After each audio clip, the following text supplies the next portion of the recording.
Story time. By the way, walang kinalaman tong nut na ito dito sa fretboard or neck na nasa unahan natin. No? Itong nut na to ay galing sa isa sa mga sinetap natin na gitara before. And plastic siya. No?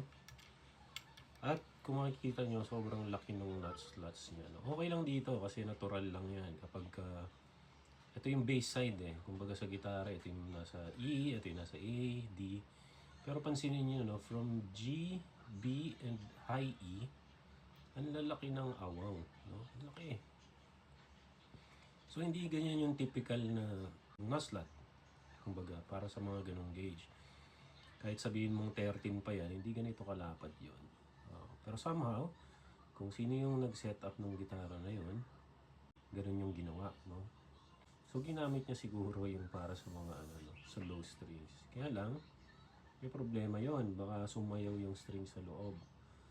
So, anyway, since plastic nut siya, ginawan ko na lang ng bagong nut yung gitara na yon at I'm sure mas stable yon kumpara dito sa plastic nut na to na may sobrang laking nut slot. So, again, huwag kayong mag-DIY.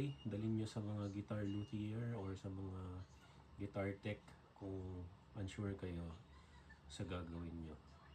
Yun lang, sa huwag nyo super glue. Pwede naman isang pindot na maliit lang. Pero masira yung kahoy kasi naka-super glue ng matindi to. Yun lang, God bless.